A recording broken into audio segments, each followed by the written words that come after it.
Hello, welcome to my channel. My name is Erica, and today's video is episode 2 of my makeup and artist series I'm doing here on my channel.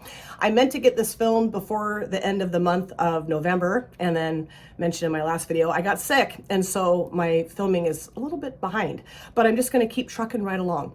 And as you can tell by the thumbnail and the title, this episode is about Olivia Newton John. And I was a huge Olivia Newton John fan growing up. I'm still a big fan of her music. And I think the first time I really knew who she was from the movie Grease. Have always been a huge fan of the movie Grease. And I used to be madly in love with John Travolta. I called him John DeBolta. And my dad, my biological dad, made me like a scrapbook of pictures of Olivia Newton John and John DeBolta from the movie Grease, and I had that growing up. I just love that. I don't know where that is now. I think it's probably long gone. And then of course I loved the movie Xanadu that she was in, and her other music, the album that had Physical on it, that was huge. I remember my mom doing like jazzercise to that whole album. So great. So I just wanted to give you guys some facts about Olivia Newton John as I put my eye look together today. And I did get all of these facts off of Wikipedia. And I learned a lot about her that I really didn't know before I sat down to do some research to film this video. So of course my brows are done and both eyelids are primed in the P. Louise eyeshadow base in Rumor 01. I'll be doing both eyes on camera today. And I'm gonna be using the Xanadu palette from Saints Angels Sinners. I felt like this was very appropriate if I'm gonna do a video about Olivia Newton John to use a Xanadu palette. And Darcy, the brand owner of Saints Angels Sinners, is a huge fan of Olivia Newton John as well. So let's look at this beautiful color story. And I'm really focusing more on like the purples today, I think. I'm gonna use these 3 shades up here. This is called ONJ, Olivia Newton John. This is called Roller Disco. This is called Muse. And I think I'm gonna use Zeus as well. I do love the greens in here. I might throw a green in too, but I don't think so. So I'll start off with this shade right here called Roller Disco and put that in my transition area. But first, let me give you just a few facts that I'm gonna have to read to you about Olivia Newton John because I can't memorize everything. So she, of course, is a British and Australian singer and actress. She's a 4-time Grammy Award winner. She had 15 top 10 singles, 5 of which were #1 singles on the Billboard Hot 100. 2 #1 albums on the Billboard 200. 14 of her albums have been certified gold by the Recording Industry Association of America, and several platinum singles and albums as well. She became one of the best-selling music artists of all time, as well as one of the highest-selling female Australian artists too. So yeah, I mean, she was a badass, total badass, and I really do miss her. Like I don't know, I loved her look and I loved her sound, and she just seemed like such a cool person, you know? So I'm gonna start getting into the look, and then I'll give you, of course, some more facts about Olivia. Let me grab a brush here and start into, like I said, Roller Disco, put that in my transition area. So Olivia was born on September 26, 1948 in Cambridge, UK. And actually on her maternal grandfather's side, she was related to the German Jewish Nobel Prize winning physicist Max Born. And then on her maternal grandmother's side, she was a descendant of Protestant theologian Martin Luther, and she was the youngest of 3 children. And when she was 5, her family moved to Melbourne, Australia, and she attended the Christ Church Grammar School in Melbourne and then the University High School in Parkville, which I had no clue about that either. And at age 14, she joined a girl group that I guess didn't take off, really didn't last very long, called Soul 4. Yeah. And I have not heard any of that music. I'm not even sure, what kind of songs they sang. But I had no idea that she had been in a little girl group when she was 14. I thought that was kind of a cool fact to learn about her. And in 1964 was when her acting talent was first noticed. She was in a school play. And, people that watched her in the play thought that she did a really good job acting. And they were like, okay, this might be kind of cool. So then she started starring in little shows on TV in Australia and became pretty popular doing that as well. And in 1966, she recorded her first single, Till You Say You'll Be Mine. And I've never heard that before. My plan was to go back and listen to some of her older songs, and I just haven't had the time or remembered to really do that. But yeah, I'm sure that would be really interesting to go back and listen to her early music. Now in 1971 was when she released her first solo album, and that was called If Not For You. And Bob Dylan apparently wrote the like title track to that album for her. I mean, that's pretty cool, Bob Dylan, you know? I mean, so she was making some impressions very early on in her career, of course. And then in 1972, she released her second album, which was called Olivia. And although her first album was like an international hit, her second album, Olivia, was more of a hit in the UK and Australia. It really didn't do that well here in the United States. But then in 1973, she released the song Let Me Be There, which was super successful and earned her a Grammy for Best Country Female and an Academy of Country Music Award for Most Promising Female Vocalist. And then in 1974, her album titled Long Live Love was released in the US and Canada. Now, what was kind of sad for her initially was that, you know, in the United States at this point, the real big country stars were like Dolly Parton and Tanya Tucker. And so she didn't have the warmest reception amongst like other country artists because, you know, they felt like she's from the UK or, you know, and also that Australia, she'd moved to Australia. So they were kind of like, well, what does this person know about like, you know, true country music? And I love that shade. I think it's gorgeous. There is an edge. I'll go back and deal with that later, but let me keep moving on here. So I'm gonna grab a different brush and go into ONJ now and put that in my outer V and in my transition area just a little bit too. But on that album in 1974, the song I Honestly Love You was released. And that's like one of her signature songs. And when that was released, the country music folks started to really see her as this amazing talent, right? I mean, they were just like, okay, she's jiving with all of us. And actually, I think the next year, wasn't it? Yeah, well, 1976, she released another album that was actually produced called Don't Stop Believing, that was recorded and produced by Dolly Parton's sister Stella. So, you know, she was finally, you know, seen amongst the country folks, you know, the country artists as, you know, belonging there, having a place in the whole country music scene. Now in 1978 is when her career just took off, because that's when she was cast as Sandy in the movie Grease. And at first she wasn't real sure about it because she felt like she was too old to play a high school student, because, you know, she was born in what, 1948, right? And it's 1978, so she was 30 years old. But, you know, it worked out just great for her. And she actually met the producer, I think his name is Alan Carr, for that movie at a dinner party at Helen Reddy's house. And Helen Reddy was one of my mom's favorite musical artists. And I didn't know that like the two of them even knew each other. So that was kind of cool to find out about that because my mom loved Helen Reddy so much. But yeah, I mean, that just totally pushed her into, you know, super stardom, especially here in the United States. I mean, people just went bonkers over Sandy's character in Grease and the movie Grease, you know. And that was when she released the song Hopelessly Devoted to You. I mean, that whole soundtrack, you know, she sang with John Travolta, of course, Summer Nights, and You're the One That I Want. And, you know, there's a lot of other songs in that movie, but, you know, those were the ones that really were super popular, and everybody just, you know, kind of fell in love with Olivia Newton John at that point. And like I said, I was a huge Grease fan, still am. I mean, I just love that movie so much. It just makes me so happy to watch that movie. I just thought she was so beautiful, and of course had a huge crush on John Travolta. So yeah, you know, that was just a really fun movie and just a real classic, I would say. You know, I think most people, at least most people that I know and have come across in my life, know what the movie Grease is and love it. You know, love the songs, love the movie. It was just, you know, it was great. One of my favorite childhood memories is, you know, bundling up on the couch with my mom and watching Grease and just loving it. Now, Grease became the biggest box office hit of 1978 as well.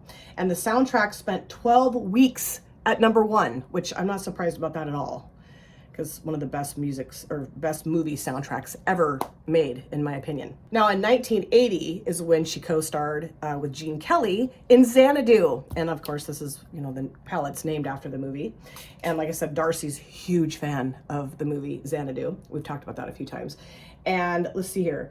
That soundtrack was certified double platinum and scored 5 top 20 singles on the Billboard Hot 100 with Magic, Suddenly, and of course, Xanadu. And I would say that out of the songs off that soundtrack, I love Magic the best. I mean, I also really like Xanadu too, that song. but Magic was like my song. And I was in first grade when that came out.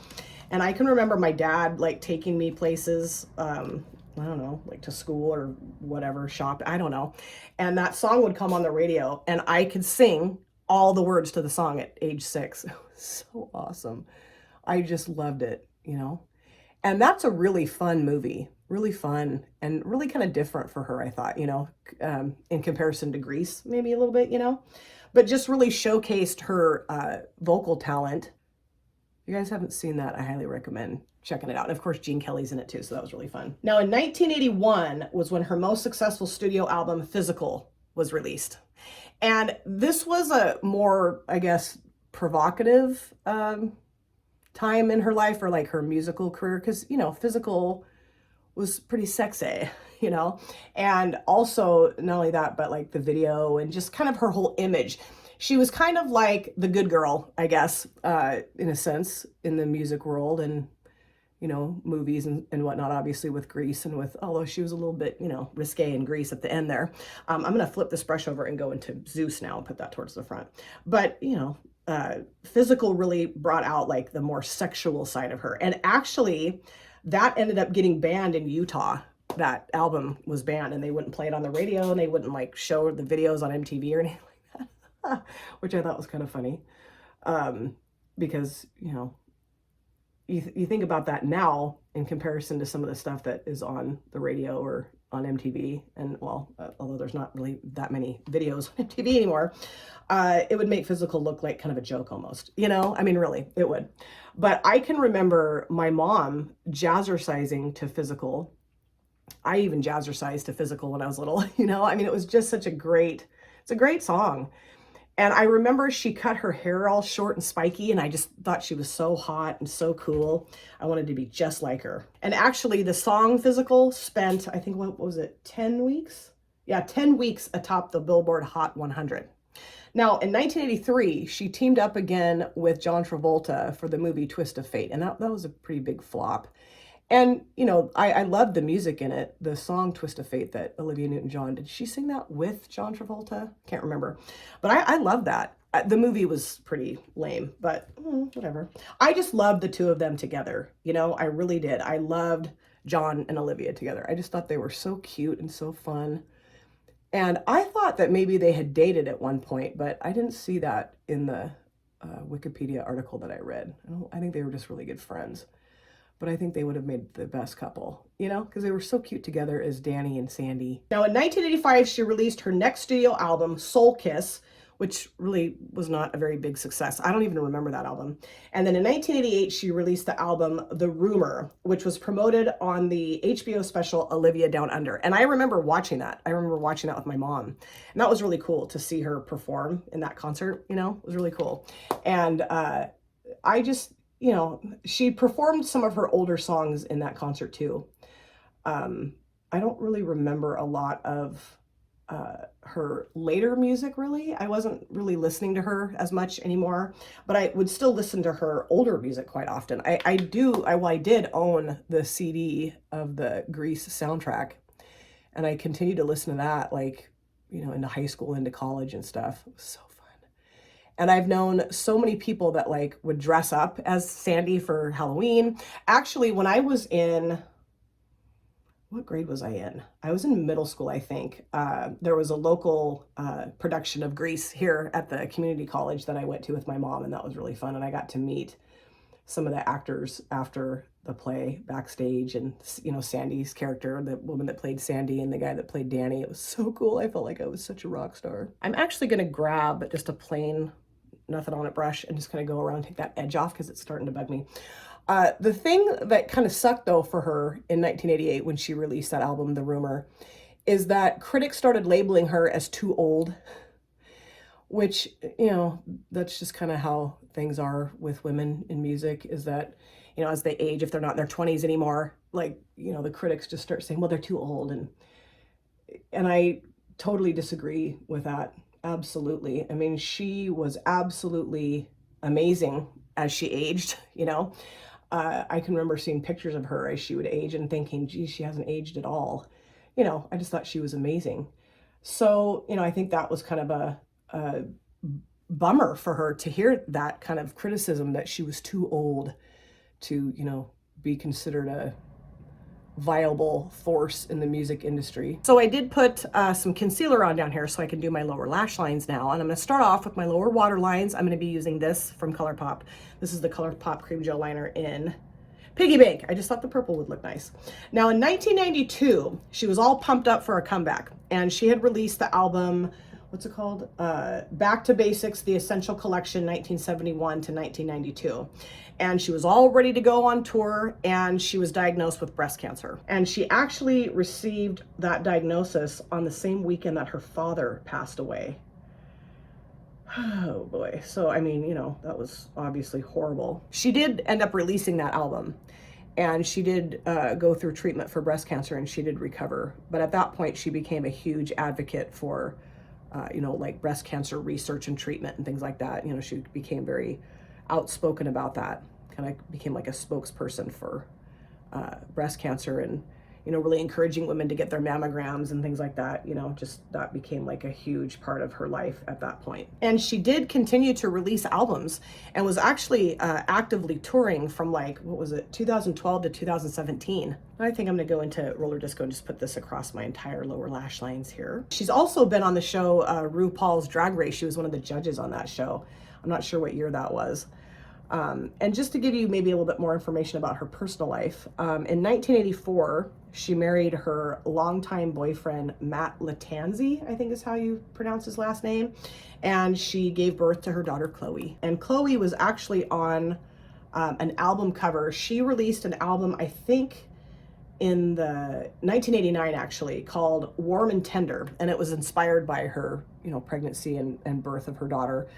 And Chloe was actually on the album cover, like a picture of Chloe. And most of those songs were like lullabies and songs for kids, which I thought was really cool. I don't know that I ever heard that album, but I would like to listen to it, because I think now that I'm a mom, but now that I'm a grandmother, I'm sure I would, sit and sob as I listen to that, I'm sure. She and Matt actually divorced in the mid 1990s, but it sounds like they did a pretty decent job of co-parenting Chloe and stayed pretty close friends. And then shortly after her divorce, she met cameraman Patrick McDermott. And I don't know if you guys remember that whole story, but he went missing in 2005 after a fishing trip, or on a fishing trip off the California coast. And there was a lot of rumors that actually he faked his disappearance, faked his death, because I think he was in some financial hot water. And there have been sightings of him around the world, I think is what I remember hearing. And I don't know that those rumors have ever been substantiated. Actually, let me back up here. In 2010, a private detective claimed that McDermott was still alive and had faked his death for a life insurance payout, but never provided any proof of any of this. So I don't know, who knows? I'm gonna grab another brush here, this one right here. And I think what I'll do is go into ONJ and just deepen up the lower lash line with that. And I do know that Olivia was absolutely devastated by Patrick's death, his disappearance and stuff. She was, pretty heartbroken about that. I mean, I don't know how I feel about that, I mean, if he really did fake his own disappearance, that's pretty crappy. But like I said, I don't think there's been ever any proof of that. I think it was just suspected. And I don't know who this private detective guy was. I mean, I don't know the ins and outs of that whole part of it. And then in 2008, she married John Easterling, founder and president of the Amazon herb company, who she actually met back in 1993. So, and I can remember seeing pictures of them together, and he was a handsome dude, I mean, she seemed really happy with him. So that's cool. I mean, that's all I ever really wanted for Olivia, was just to be happy. And then in May of 2017, it was announced that Olivia's breast cancer had returned and metastasized to her lower back. Initially, her lower back pain was diagnosed as sciatica. So it sounds like, she'd had this issue going on for longer than, they really knew. And if they had maybe detected it sooner than that, I think that they could have, gotten on treatment a lot sooner for her. And then apparently, as time went on, it metastasized or went into her bones and turned into stage 4 cancer. And, she was in tremendous pain, and she became a real advocate for medical cannabis use, because that really helped her kind of deal with the pain of her, bone cancer is extremely painful. And so that really helped her, kind of get through the pain of that. And she, like I said, she became a real advocate for, using cannabis for pain and medical purposes. And I found this out too when I was reading this article, is that her daughter Chloe actually owns a cannabis farm here in Oregon. So that was kind of cool, Cannabis is pretty common here in Oregon because it's legal here. So that's not uncommon. I mean, there's dispensaries all over the place where I live and just throughout the state of Oregon. And then Olivia passed away on August 8th of 2022 at the age of 73. And a very small ceremony initially with just her family. And then they had a more public ceremony for her. I know like John Travolta was there, Barbara Streisand was there, Elton John was there, the Australian Prime Minister was there. I mean, she really touched a lot of people's lives and was just kind of the princess of Australia, of course. I mean, the Australian people just absolutely adore her, And so her death was a huge loss to the country of, the whole world, but especially the country of Australia and also the UK and United States, everywhere. People were just devastated by her loss. I can remember when she passed away and seeing the public memorial service that they had for her, and she just seemed larger than life to me, and to lose her, I just remember thinking, how is this possible? This beautiful, bright light who I just worshipped and adored throughout my childhood is now not here anymore. She's gone, It's just really heartbreaking. And now in the UK and also in Australia, she is known as Dame Olivia Newton John. So I am going to go off camera and do the rest of my makeup here and get my hair dried, and I will come back and finish up the video. This is the finished look. And man, do I love that eyeshadow palette. I did do a 2 looks video with this palette already, and I'm pretty sure I recreated one of the looks that I've already done on my channel with this palette. I don't care. I love the shades I pulled together for this look today. And of course, I will show you the palette again, kind of give you my thoughts and feelings about it, of course. But let me show you just a few things I put on my face for my finished look today. On my lips, I grabbed the LA Girl Metal Liquid Lipstick that my dear friend Julia sent to me. I just love this shade. I thought it would look cool with the eye look today. And this actually feels really nice on the lips. Sometimes like metallic liquid lipsticks can feel really heavy, and this does not feel heavy at all. It just feels really nice. And then for my upper lid liner, I used one from Wet n Wild. This is the breakup proof, waterproof liquid, felt tip liner in black, whatever. And I just love this. It's very cheap, but it works really well. I just love it. And then for my mascara, I did use the Item Makeup, let me turn this around right, Lash Snack Lengthening Mascara that Jen from Jen Beauty sent me. I'm just loving this mascara. It's really, really a nice mascara.